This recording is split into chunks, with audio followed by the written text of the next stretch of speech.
Hello everyone, welcome back. My name is Suraj. In this video we will learn about the property winding and then we will see what is difference between property winding and interpolation. Let's start. So I have opened the app component and in the app component I have one property first name.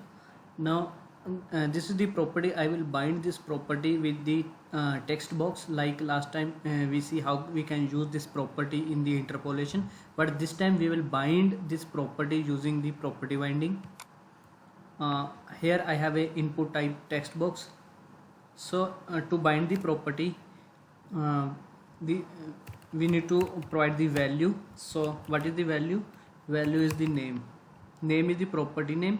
Sorry, I have its first name, and the property must be inside the square bracket. So value will be the first name and first name must match with the property inside the app component. Now this particular property will be bind to this text box. Let's see the changes. ng serve. Now I have the value inside the property Sukhraj at the browser. Now that property value is bind to this particular text box. Let me change the value here.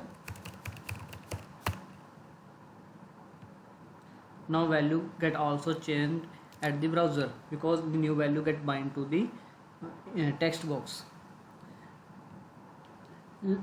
Let's take the another text box here.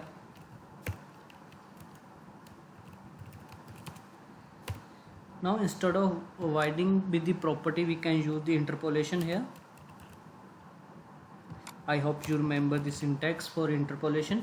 For interpolation, in the doubly curly braces we are giving the property name, but I am getting the error. The reason for the error, when we are binding with the interpolation, the syntax is like this. We are not giving the property in square bracket. Now let's see the changes here. So now I have the two text box, both have the same value, but I am binding with the property and interpolation, but it's working the same way. Now we will see how it is different property binding from the interpolation. Let's take one button.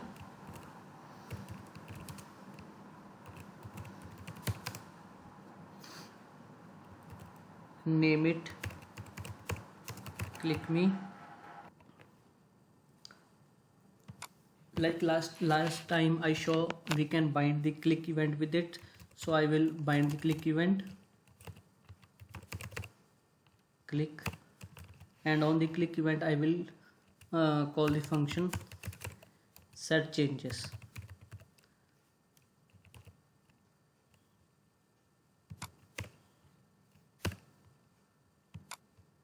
Let's define it here.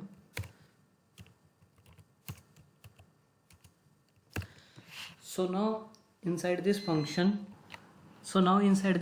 I have changed the value of first name. Instead of Sukhraj Muhammad, I will say Sukhraj is my name.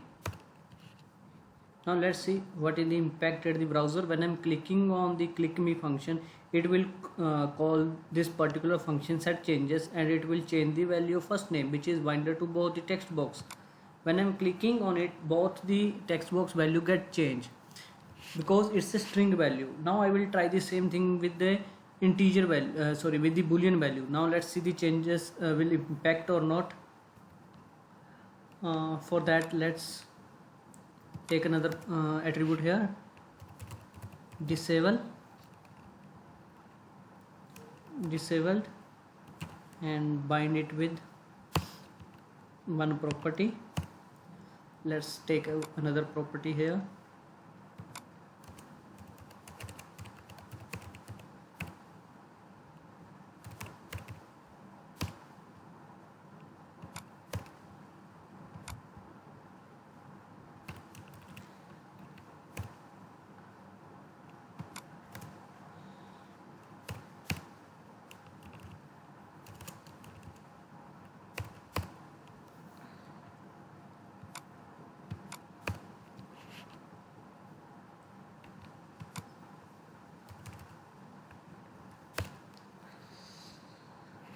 So now I have taken the another attribute disabled of the both the text box. Let me put one break here to make it more clear.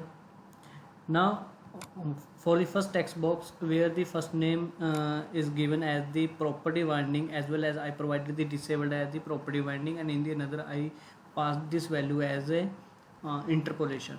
Now we will see the impact here. So inside this method, when we are saying set changes, by default value is disabled is true. Let's inside this is disabled dot equal to false. Now both are disabled. See, this one and this one is disabled. Let me click on the click me. When I'm clicking on it, value is getting changed because it's a string value, but still it's disabled. What the first text box is now not disabled. I can change value here, right? So why it is like this? Now see here, when we are saying let's disable it, this is working for only property binding. It means only boolean value, where the property has the boolean value, it will work with the property binding. It will not work with the interpolation. What the string value is working with the interpolation, even numerical value will also work with the interpolation, but the boolean value will not work with the interpolation. So once value is assigned, it will take the same value, it will not get changed in case of the boolean, but in case of interpolation, but in case of property binding, it will get changed. So in this video we have seen how we can bind the value to any text box using the property binding, using the interpolation binding, as well as we have seen the difference between both. So that's all in this video. Thank you everyone. Please subscribe the channel and share this video with your friends on LinkedIn as well. Thank you everyone.